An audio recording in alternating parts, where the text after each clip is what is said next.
Vamos abrir a palavra de Deus em 1 Reis, primeiro livro dos Reis, capítulo 15, verso 25, até o capítulo 16, versículo 7. Nadab, filho de Jeroboão, começou a reinar sobre Israel no ano segundo de Asa, rei de Judá.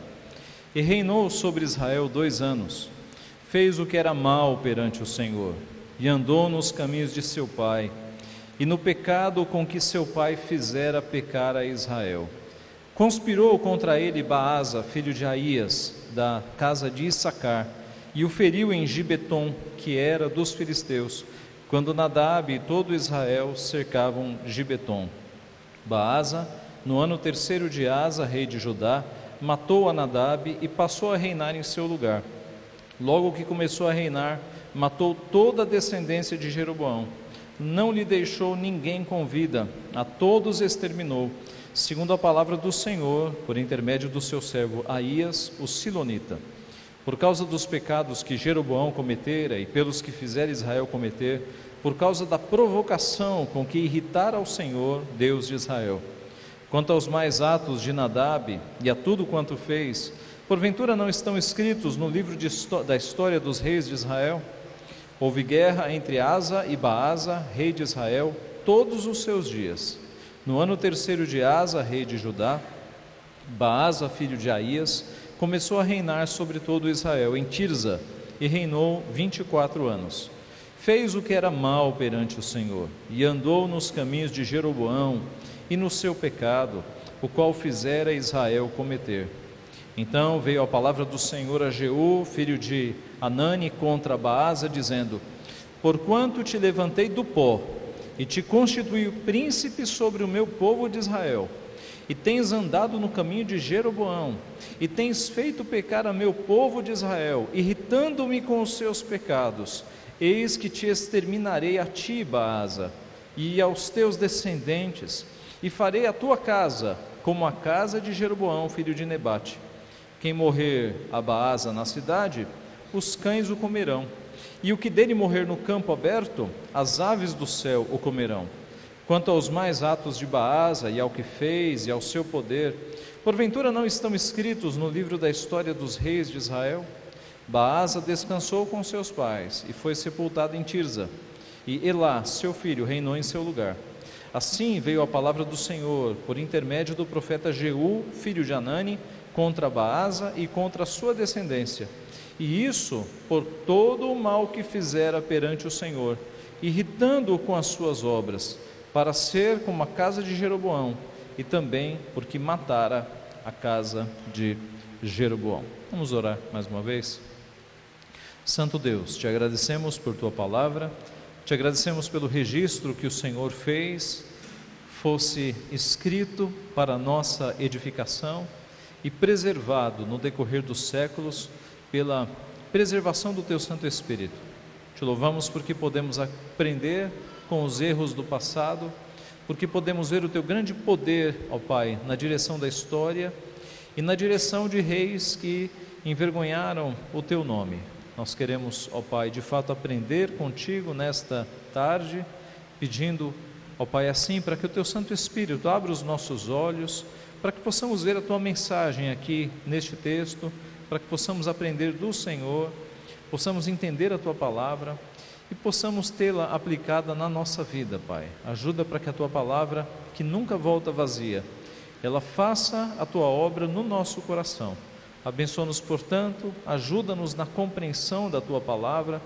Ó Pai Santo, nós somos limitados, estamos em um ambiente limitado, mas nós queremos que o teu Santo Espírito fala ao nosso coração. Fala conosco, Pai, a partir da tua palavra. É o que nós pedimos humildemente, como teu povo, em nome de Jesus. Amém. Meus irmãos, nós temos visto a história de Israel e temos ultimamente acompanhado a grande divisão que aconteceu ali dentre as 12 tribos de Israel. Nós temos visto que 10 tribos ficaram a partir de Jeroboão e de Roboão.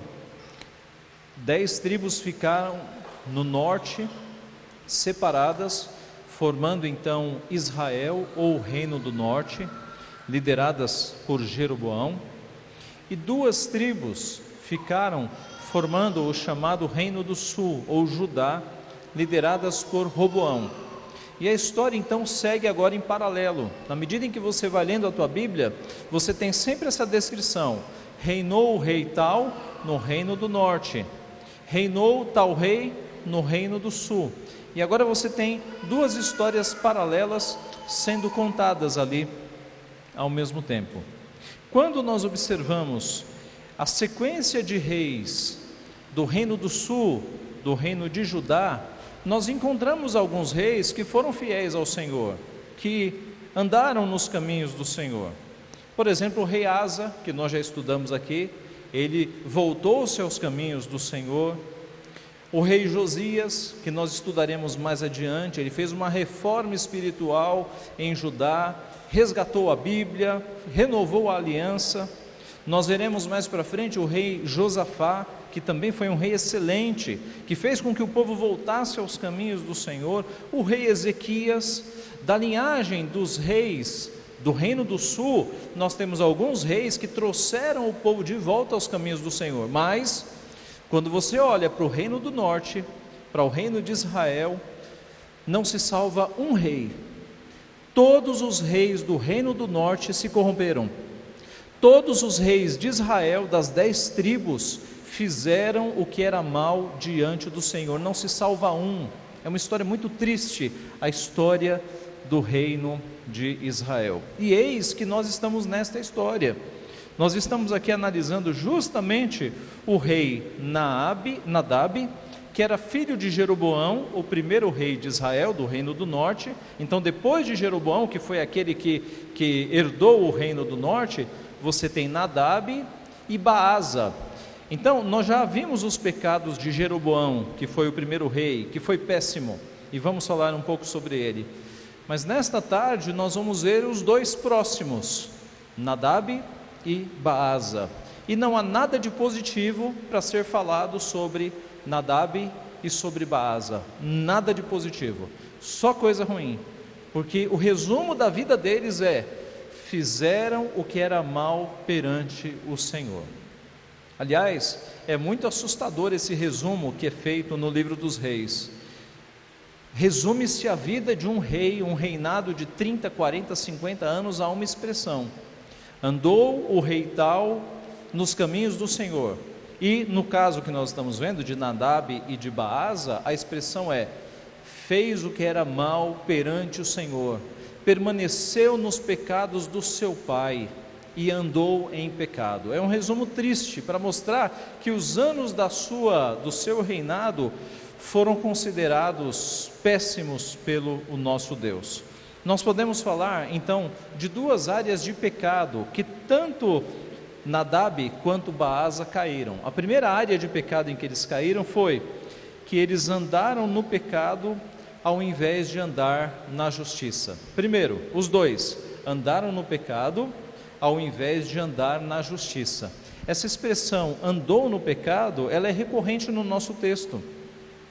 Ela mostra, por exemplo, no versículo 26, nós lemos aqui: fez o que era mal perante o Senhor e andou nos caminhos de seu pai e no pecado. Veja o versículo 34, referindo-se a Baasa. O primeiro foi a Nadab. Fez o que era mal perante o Senhor e andou no caminho de Jeroboão e no seu pecado. Então esses 2 reis, ao invés de andarem em caminhos de justiça, andaram em caminhos de pecado. O texto começa nos mostrando que Nadab era filho de Jeroboão e que ele reinou apenas 2 anos em Israel. E reinou pouco tempo, porque Baasa conspirou contra ele e lhe tirou o trono, por isso que ele reinou tão pouco.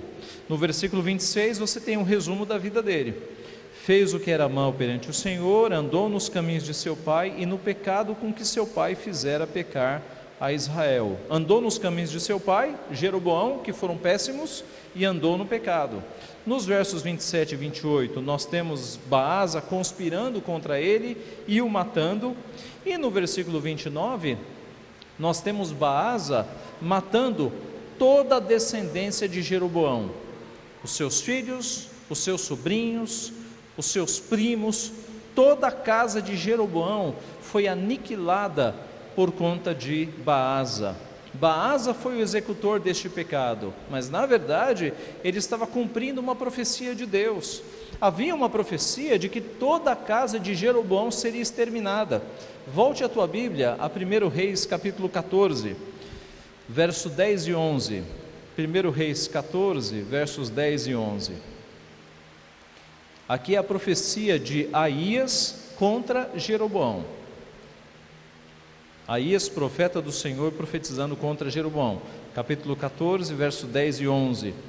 Portanto, eis que trarei o mal sobre a casa de Jeroboão, e eliminarei de Jeroboão todo e qualquer do sexo masculino, tanto escravo como livre, e lançarei fora os descendentes da casa de Jeroboão, como se lança fora o esterco, até que de todo ela se acabe. Quem morrer a Jeroboão na cidade, os cães o comerão, e o que morrer no campo aberto, as aves do céu o comerão, porque o Senhor o disse. Então, quando Baasa conspira contra Nadab e acaba com toda a descendência de Nadab, era de fato o cumprimento da profecia de que todos os descendentes de Jeroboão seriam exterminados, e Nadab era filho de Jeroboão. No versículo 30, nós temos que isso aconteceu por causa dos pecados que Jeroboão cometera e pelos que fizera Israel cometer. Quais foram os pecados que Jeroboão cometeu? Os irmãos se lembram que quando houve a separação dos reinos, 10 tribos para cima e 2 tribos para baixo, o local de adoração ficou embaixo, ficou no sul. E Jeroboão, temendo que o povo descesse até Jerusalém e tivesse o seu coração conquistado pelo rei de Judá, ele criou 2 santuários dentro do reino do norte, santuários não autorizados, ao norte e ao sul. E ele colocou bezerros de ouro, ele mandou fazer 2 bezerros de ouro, para colocar um bezerro de ouro ao norte e um bezerro de ouro ao sul, de forma que o povo não poderia descer até Judá. Eles cultuariam agora a Deus através de um bezerro de ouro, que era uma idolatria evidente. O povo não se apercebeu, porque estava longe das Escrituras, que no deserto o povo foi condenado por construir bezerros de ouro. Era uma idolatria condenada por Deus. Mas Jeroboão fez mais. Além de criar estes santuários não autorizados com o culto idolátrico, bezerros de ouro, ele constituiu sacerdotes que não eram da linhagem autorizada, que não eram da linhagem de Arão. Apenas os filhos de Arão poderiam ser sacerdotes. Mas eis que Jeroboão, ao seu bel prazer, pegou pessoas, pegou homens e os ordenou sacerdotes. Então, o que Jeroboão fez, o seu pecado, pode ser resumido em 2 falas, como nós já vimos no passado, que são autoconfiança, porque ao invés dele confiar em Deus, e Deus lhe havia prometido um reino, ele confiou em si próprio, ele edificou cidades, ele tomou todas as iniciativas para que o povo não fosse para Judá, ao invés de confiar em Deus. E autorreligião, ele fez uma religião para o reino do norte, para o reino de Israel, uma religião com seus locais de adoração não autorizados, uma religião com objetos de adoração que eram abomináveis perante o Senhor, e com sacerdotes instituídos por ele mesmo. Ele criou uma religião, e com isso ele afastou o povo das 10 tribos da religião verdadeira. Ele fez um mal não apenas à sua alma, mas sobretudo a toda uma população que caiu na idolatria. Então não estranhemos que da tribo do norte nenhum rei foi fiel ao Senhor, porque o seu começo foi de idolatria, foi um começo de fato trágico, meus irmãos. E o verso 30 então nos diz que por causa destes pecados de Jeroboão, que ele cometera e que fizera Israel cometer, e por causa da provocação com que irritara ao Senhor Deus de Israel, foi que Deus lhe deu uma sentença tão dura, uma maldição, de que ele morreria e que toda a sua descendência morreria com ele. No verso 32, há o registro de que houve guerra entre Israel e Judá todos os dias do reinado de Baasa, como uma forma de castigo de Deus. E no verso 33, reinou Baasa 24 anos em Israel. No capítulo 16, nós temos um assunto novo. No capítulo 16, Deus levanta um outro profeta chamado Jeú para condenar agora o reino de Baasa. O reino de Nadab fora condenado, ele foi morto, a sua descendência morta.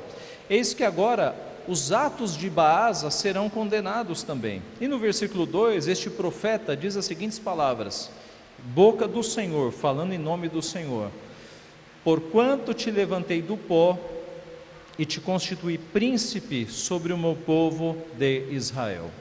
Os irmãos notam que mesmo nestes reis que eram ímpios, nestes reis que não tinham nada a ver com Deus, é sempre Deus quem levanta e quem abate. Deus tem controle sobre tudo. Nos nossos dias, quando surge um novo presidente da República, é porque Deus assim o quis, foi Deus que levantou. E se tivesse sido eleito o outro candidato, não fugiria do controle de Deus, teria sido Deus que teria colocado ele lá.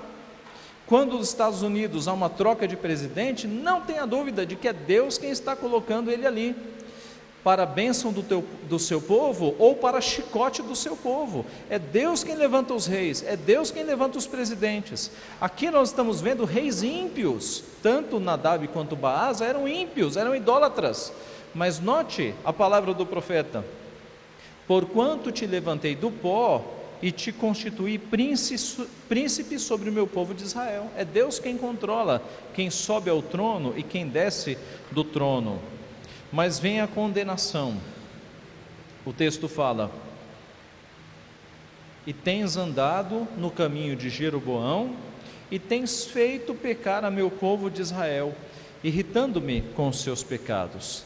Nadab, filho de Jeroboão, andou nos caminhos do pai e foi condenado por conta disso.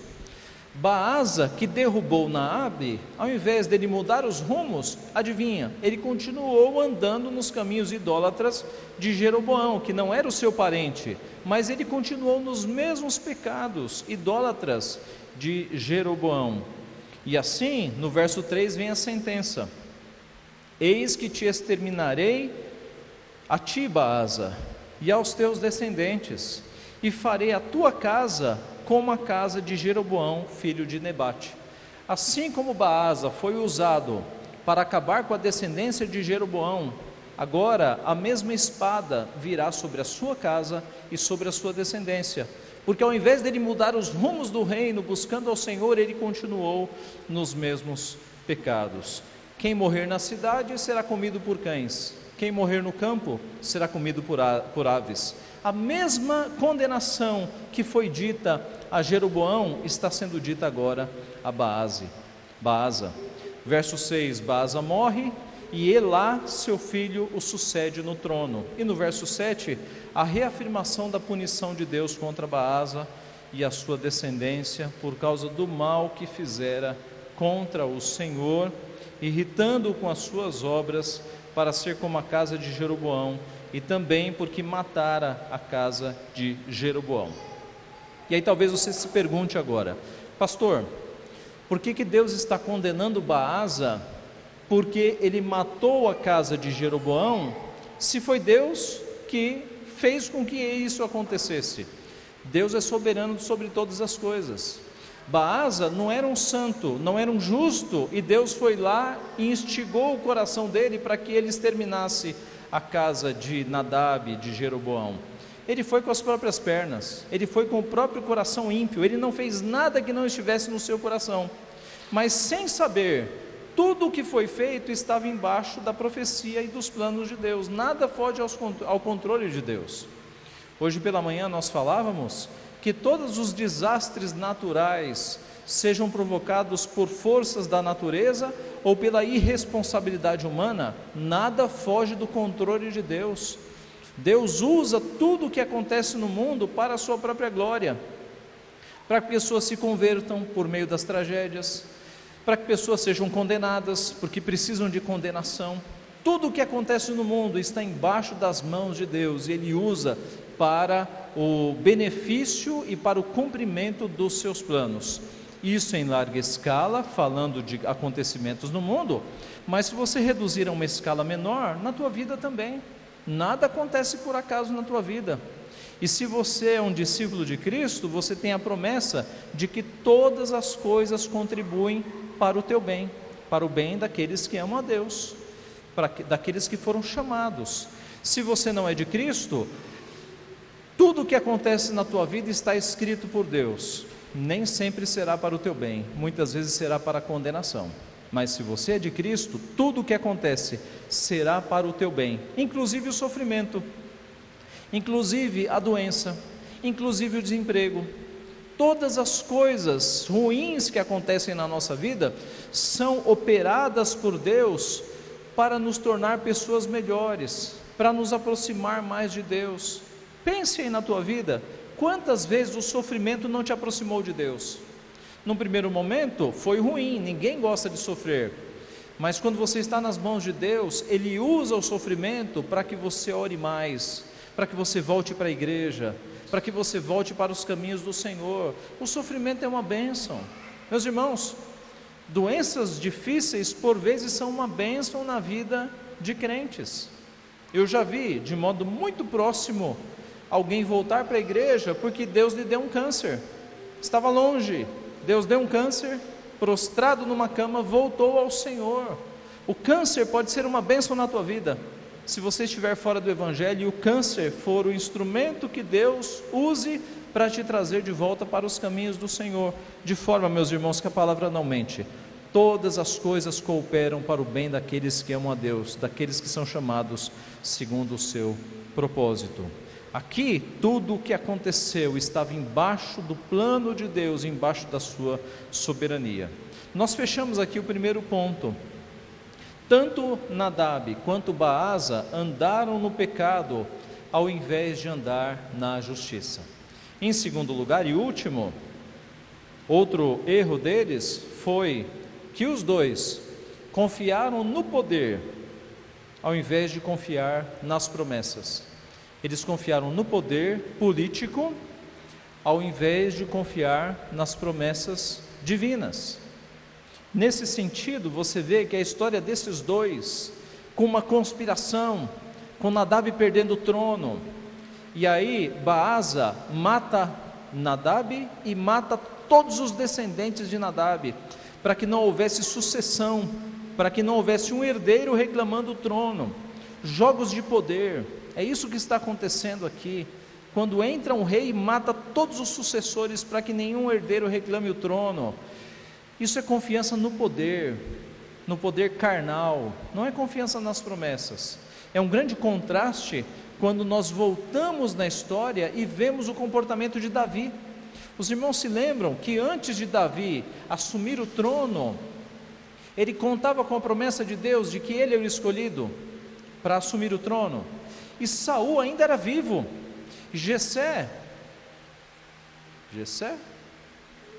Saul, Davi, filho de Jessé, Samuel pega o seu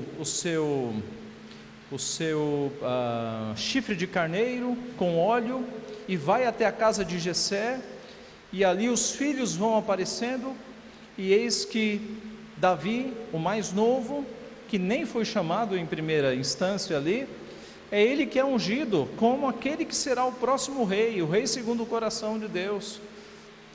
E Saul, depois do episódio de Golias, em que na volta as mulheres cantaram: Saul matou os seus milhares, mas Davi os seus 10 milhares. Saul ficou com muita inveja de Davi, e dali em diante passou a tentar matar Davi. E Davi teve muita chance de matar Saul, muitas chances. Houve uma ocasião em que Davi foi até uma gruta onde Saul entrou, e Davi foi até lá, cortou um pedaço da capa do manto de Saul, ficou para si como prova de que ele poderia ter matado Saul. Mas Davi nunca confiou em poder político. Se Davi fizesse jogos de poder, ele teria matado Saul na primeira oportunidade, mas ele nunca fez isso, porque ele confiava na promessa de Deus. Se Deus prometeu que um dia eu serei rei de Israel, ele vai cumprir. Por isso, Davi nunca tomou atalhos nunca tomou medidas que não fossem esperar pelo cumprimento da promessa de Deus, e assim aconteceu. No devido tempo, e não pelas mãos de Davi, Saul foi morto, se suicidou, não é? O mesmo aconteceu com Salomão. Salomão era aquele escolhido por Deus para suceder Davi, mas Adonias, que era o mais velho, se levantou e tentou tornar-se rei, foi até aclamado. O que Salomão fez? Foi lá matar Adonias? Não, ele esperou no Senhor, porque ele sabia que havia uma promessa na sua vida. Então, meus irmãos, o erro destes dois reis ímpios aqui foi que eles fizeram jogos de poder, eles não confiaram no Senhor. Se eles tivessem voltado-se para o Senhor, eles estariam tranquilos, mas como eles não criam no Senhor e não esperavam no Senhor, eles fizeram estes jogos todos. Nadab reinou 2 anos, perdeu o trono para Baasa numa conspiração. Baasa mata Nadab, todos os seus descendentes. Como disse Jesus séculos depois, todos os que lançam mão da espada, a espada perecerão. Foi isso que aconteceu com os dois aqui. E Baasa mais à frente também foi morto e teve todos os seus descendentes mortos e enterrados. Na verdade, a profecia falava de cães comendo os mortos e de aves comendo os mortos. Nem enterro eles tiveram, eles foram comidos no campo e na cidade. Meus irmãos, eu concluo esse triste relato de 2 reis terríveis que Israel teve, dos quais não há nada de positivo a ser falado, com algumas aplicações. Primeira, Deus escreve a história, mas o homem é responsável pelos seus pecados. Estes reis de Israel, eles eram constantemente avisados dos seus pecados. Nós vimos aqui Aías, nós vimos Jeú. Deus levantava homens para confrontar os reis quanto aos seus pecados, mas estes reis decidiam continuar na idolatria e nos seus pecados. Trazendo para a nossa vida, nós somos avisados quanto aos nossos pecados. Certamente, se você tem um pecado escondido, alguma vez neste púlpito o teu pecado foi mencionado, e não é porque o pastor sabe, ele não sabe, mas é porque Deus sabe, e Deus fala. Então, ninguém está aqui desavisado. Deus confronta os nossos pecados. Assim, você é responsável pelos teus pecados, você é responsável por mudar de vida, por buscar a Deus. Não jogue a culpa dos teus pecados em Deus. Deus decretou, então é por isso que eu estou pecando. Deus não decreta que você pecará. Está no plano dele, mas você é responsabilizado pelos teus pecados. Saia do pecado, volte para Deus, abandone essa vida sem Deus, volte para os caminhos do Senhor, porque há caminhos que ao homem parecem caminhos bons, mas o seu fim são caminhos de morte. Você está fora da igreja achando que está feliz, são caminhos de morte. O caminho de vida eterna está nos caminhos do Senhor. Então, abandone essa vida de pecado, que não vai te levar a lugar nenhum, aliás, vai levar para a morte eterna. Volte-se para os caminhos do Senhor. Nós temos exemplos e exemplos e exemplos na Escritura, de homens que tiveram a chance de mudar o seu caminho, porque foram avisados, não mudaram e se perderam, e foram castigados pelo Senhor.